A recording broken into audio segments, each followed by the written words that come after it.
in the course of this discourse. First of all, there was a clear collaboration between the Kenyan government and Nigerian government.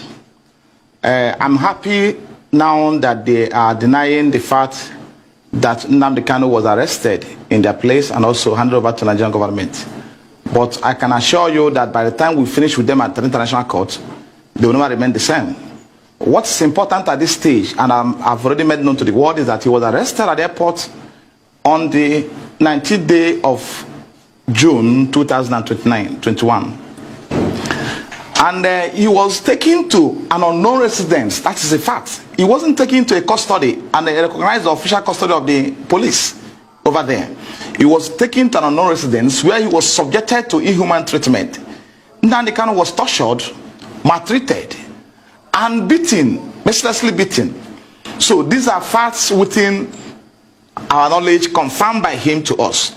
So after spending 8 days in their custody, illegal custody, they now beckoned on the Nigerian counterpart to come for him.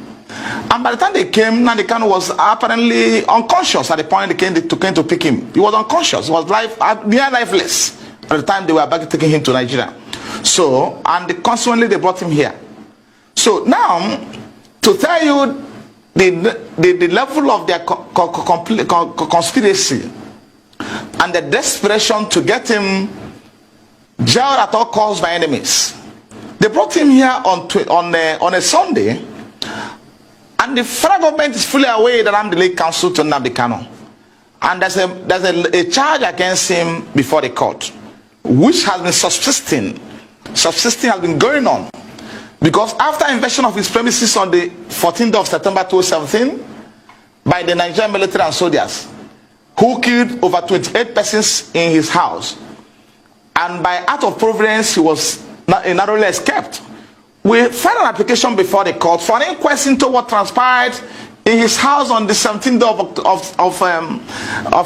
of September 2017, for court to inquire as to what happened in his house, what led to his disappearance. And we are still in this process, because that is fundamental. This is a person that has expressed to the world that he is ready to come for his trial on October 14th, 2017. He wasn't planning to leave the country. He wasn't planning to run away from the trial. He was ready to come for the trial on October 14th. The matter was stated for commencement of trial. Then on September 17th, his house was invaded. So to tell you that the government was not ready at the time to prosecute him, because they have no evidence to establish even the charge preferred against him to even date. So they went after his life. Now it's compelling on the part of the court to inquire what happened to this person I granted bail, what led to his disappearance. Then surprisingly, on the 28th of March 2019, when the matter came up for sureties to show cause why they will not be committed for contempt, why they were unable to produce Nnamdi Kanu, that was the proceedings of that day. The court gave an order revoking his bail. Then we said no, because the court should be bound by its records. We said no, and we filed an application to get order vacated. Since 2019 to date, the matter had severally come up before the court, the same court, and the court was not inclined to hear this application to vacate the order. And the worst is that the federal government has not filed any response to this application before the court. They have not filed a response in counter to application to get order vacated. They were not interested. What they are interested is to how to get in Nnamdi Kanu at all means available to them. So now he was brought into this country on Sunday after being detained, maltreated, subjected to all forms of inhuman treatment, and inflicted with severe injuries on account of handcuff that lasted on his hands for over 4 hours till before he was brought to court. And you can see him on handcuff in court on that day. Those injuries are still there, and a number of medical issues he's having today on account of what was the kind of treatment that was meted out to him. So they took him to court on a Tuesday. Labaran, who is the counsel that was in court on that day representing federal government, is fully aware that Ifeanyi Ejiofor is the lead counsel in this matter. And I've been in court with him in all cases affecting Nnamdi Kanu and IPOB. He never extended the courtesy of informing me that this matter, that my client was arrested was abducted, because in this case wasn't arrested. So but when we get to that bridge, we'll cross it. He was abducted and kidnapped from Kenya and brought into this country. So now he didn't feel it confident, didn't see it confident or didn't appropriate to inform me that my client was arrested and been brought to court on Tuesday.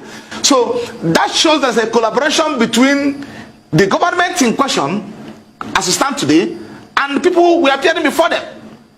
Because if at all there was any element of iota of transparency in what they're doing, is compelling on the part of the AG, not the lawyer representing the Federation, to inform me that they are coming to court on Tuesday, so I can come to court and see my client. I don't know what happened, and this is quite frankly what happened.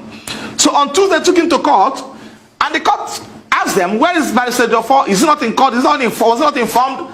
They said no. They arrested him and brought him to Abuja on Sunday, and he's called today. So now there's an underlying fact that my client will not get fair trial in that court. That's settled. The issue of fair trial has been taken away by this collaboration. But we keep on watching. We are going to see them in court. So that is what happened as of today. I've seen him, and he has given me every information and detail about what transpired in Kenya, how he was arrested, how he was taken to a non-destination, and how he was maltreated, how they nearly killed him over there. And it's obviously from what he told me that it was at the behest of the federal government that they were doing those things. So until when they beckon on them to come, these are against an obvious infraction to all international laws and treaties. So but at that level we're addressing it. We're going to address an international court at that level. So I'm letting you concern myself what's happening in the country. So it's obvious from every indication that my client will not get a fair trial in this court. Obvious. Until when the contrary is established. And now, Nnamdi Kanu was remanded in prison custody. Let me underline this fact. Long before he was granted bail, he spent over 2 years in custody before he was granted bail. The court itself is aware that he was in prison custody before he was granted bail. And at the point he was in prison custody, Nnamdi Kanu at any point, there was never at any point in time made any effort to leave the prison without the judicial process. Now they remanded him in DSL custody, where they made it near impossible for his relatives. He is under a debilitating health situation. He has a medical condition that needs to be addressed as quick as possible, because it's only a living that can face trial. So this I can stop at this time. You will recall that on the day he was taken to court, that was last week Tuesday, Nnamdi Kanu was allowed to address the court because I was not in court. I was not in court. So that enough shows you that's the problem. Nnamdi Kanu is not a lawyer, and he has no competence to address the court. He must address the court, because if needful was done, I would have been in court to address the court, and also apply to the court that he should be remanded in prison custody. So that is a clear violation of his constitutional right to a fair trial. So because I was not in court, he was allowed to address the court. So that shows you that there is more to it than meet the eyes.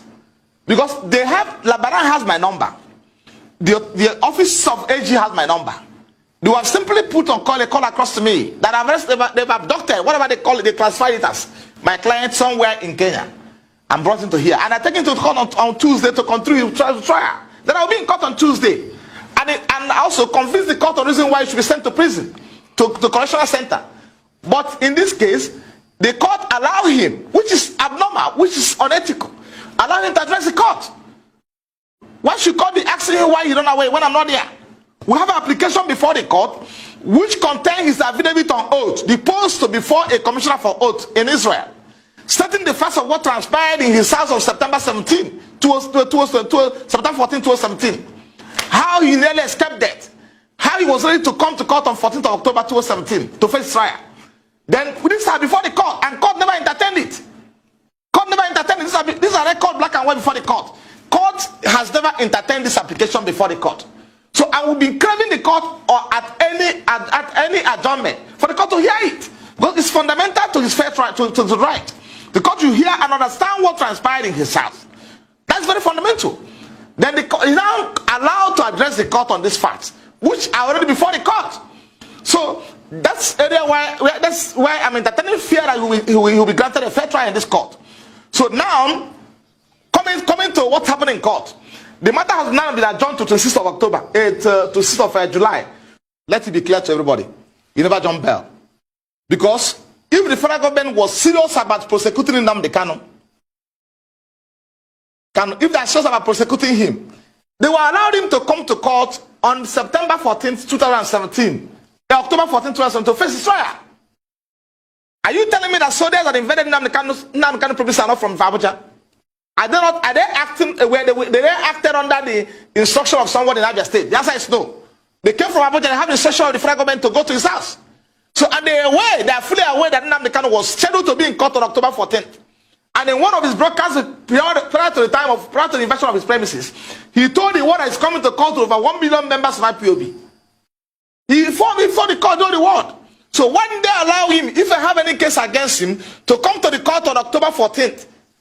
Probably at the end of the proceedings, they will arrest him. So he never jumped bail. This is a person, okay, assuming without considering to the fact that they succeeded in killing him on 14th of October, on September 14th, when they invaded his premises, will we be talking about his trial today or not? The answer is no. Because it's only a living that can face trial, and nothing more. If he was abducted, they succeeded in abducting him on that day they invaded his premises and killed over 28 persons, civilians or uncivilians, then we should be talking about what they're saying today. So, but by act of providence, he will never escape being killed. So these are people who are fully aware that he was scheduled to be in court on October 14th for his trial. And in Abuja here. So why can't you wait for him to come to court if I have any case against him? So, and we have supplied the court these facts. We have supplied the court circumstances that led to his disappearance from court. We have informed the court and convincingly that Nnamdi Kanu was ready to start his trial. But for the fact that his life is under threat. So the court is under compelling obligation to listen to the applications before him.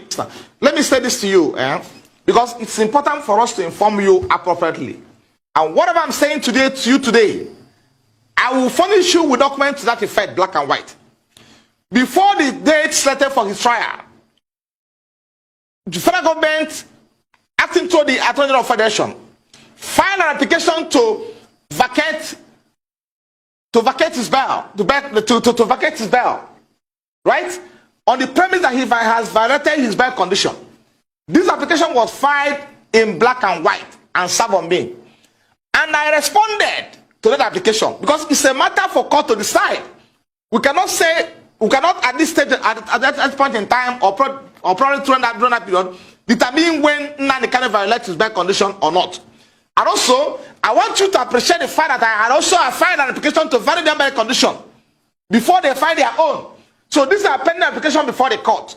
The court for court to hear my application to validate his bail condition, hear the one filed by the federal government that he has violated the bail condition, and also hear the one I filed in reply to what the federal government filed, stating that Nnamdi Kanu never violated his bail condition.